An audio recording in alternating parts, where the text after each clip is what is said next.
Welcome back to another episode of the Casey Campbell podcast. Casey Campbell with you, of course. We're pleased to be joined by Bryce Miller. How are you? I'm doing pretty good tonight. How are you doing? Good. Um, so why don't you let's start this off like this. Why don't you just tell everybody who you are and what you do? Obviously my name is Bryce Miller, and I'm from Columbus, Wisconsin. I'm 25 years old, and I've been racing. This is probably going on, I think it's my 11th year of racing. Started in go-karts and kind of progressed my way through the ranks. After go-karts, went to Sportsman, ran that for a couple years, and then traded that for a limited late model. And then went to Midwest Trucks from there. And then last year got our first super late. So did a little bit of super late model racing as well. So majority of my you could call it big car racing has been in the Midwest Truck Series, and then this past year we transitioned to the super late model ranks. No. Okay, so how did you get into racing?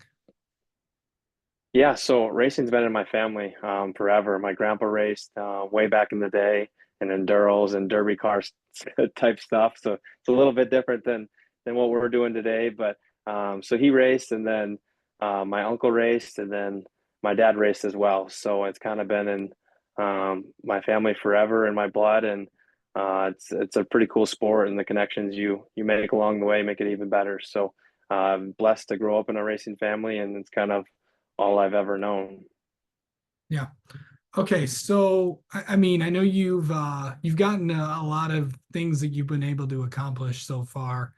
But just kind of tell me like what you've just been able to do, in terms of wins, in terms of series, just kind of like some of the things that you've been lucky enough to accomplish. Yeah, for sure. I've been really lucky to be surrounded by a lot of really good people in the sport, who've kind of taught me a lot of all the different things you can do with these race cars and how to work on them, different adjustments, and then all the way to the setup and the fine detail that makes the most difference. So without them, none of this would really be possible, and we definitely wouldn't be where we are today without those people. So incredible thankful for that. But some of the highlights that I would say for me and my racing career so far was we won the Rookie of the Year, the Midwest Truck Series, and had two feature wins and two fast times in our very first season, which is really cool and was a huge confidence builder for me going forward. And then we've had wins in there in the past couple of seasons. And then in 2023, we won the NASCAR Late Model Track Championship at Hawkeye Downs, which was really cool to go to the NASCAR banquet and be a part of something like that.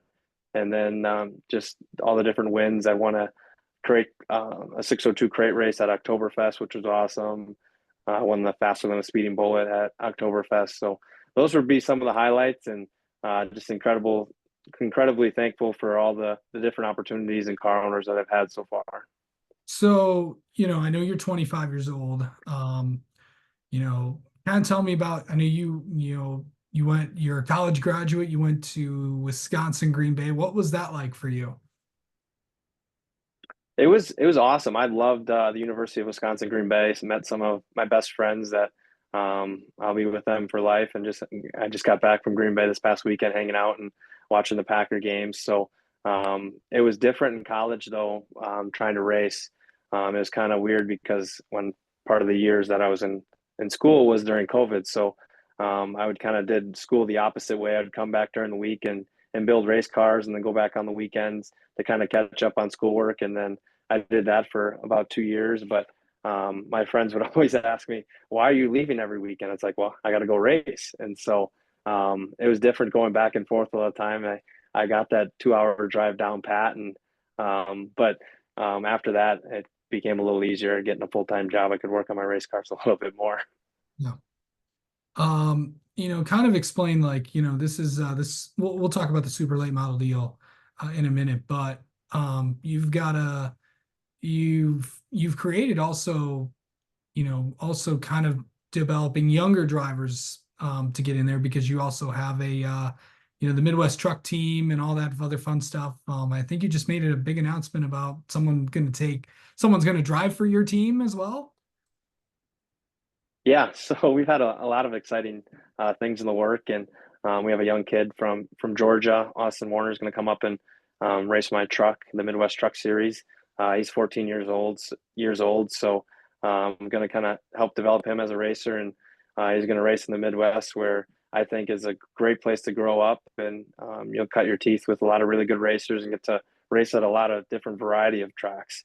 And so I'm looking to kind of pass down some of the knowledge that I've learned from other people and that they've taught me, and kind of pass it on to Austin. And I'm excited to do that. And as well as you mentioned, I've worked with a lot of younger drivers through my past job at Legends Direct, just mentoring different guys that are new to racing, if they're young or old. And it's been a really rewarding part of the racing career so far. Yeah, so tell me, like, I know you've had a lot of experiences throughout, the time developing drivers, but you're making also a pretty big step yourself. You're going to be running why don't you tell everybody what your plans are for 2025? Yeah, so last year we kind of dabbled with a little bit of everything. We ran some Alive for Five super late model races at the Dells that went really well, and then we did our very first race was a ASA Midwest Tour race. Ran a couple of those. We ran at Jefferson and Hawkeye, Oktoberfest. We ran all 4 days. So we ran the Futures race, the Trickle 99, and then obviously the 200. So we kind of got a lot of different varieties of super late model racing here in Wisconsin and the Midwest. So this year we're looking to expand on that. Still trying to work out the final details and kind of figure out where different partnerships are at. But as of right now, our goal is to run the full ASA Midwest Tour, and then kind of fill that in with different super late model races around the state, being like the Alive for Five series and the Tundra Super Late Model Series. Yeah. Um, yeah, you're gonna have a pretty jam-packed schedule this year. Like, are you ready for? I mean, obviously, I know you've been doing this thing for a long time, but what is this year going to be like for you? Because this is probably the most races you probably ran in a long time. Yeah, it will be it will be really busy between Austin with the Midwest truck and then my own super late model stuff. But this is kind of what we've been building for, and I think we finally have all our ducks in a row to kind of have a big year to run all these different races. And we learned so much last year and trying to get notes at all these different super late model tracks or just tracks in general. So we've kind of built up a little bit of notebook and looking to use that kind of going into 2025. And I think it will put us in, obviously when at the beginning of last year we had nothing, so kind of already having that jump start on 2025 is going to be huge. Tracks you're most looking forward to running and all that. um I I really do not like, I like all the racetracks, but after Oktoberfest I can't wait to go back to lacrosse from what we learned there. And then we had a lot of good runs at the Dells, that we ran in the top five majority of our races there. I think we ran there 5 times this past year. And then my home track, Jefferson, that was our very first super late model race with the ASA Midwest Tour. And we didn't qualify good. I wasn't used to qualifying on 4 stickers. I've never had to do that before. So we didn't qualify the greatest. I think we qualified 17th, but I think 40 laps into the race, we were running the top five. So we obviously didn't finish the race because of a part failure, but looking to build on that and kind of use those notes and go from there. Yeah. As we close in on what this year could be like, what are your goals for this year? Like, what are you looking to accomplish, Bryce? Obviously, when you race in the Midwest, you're racing against the best of the best, as you saw at the Big League and the Derby. That these Midwest guys are no joke, and they can go race with the best of them and win races and run in the top five. So obviously, just looking to just get more consistent top five finishes and ultimately work towards getting our first super late model win and just keep building on that.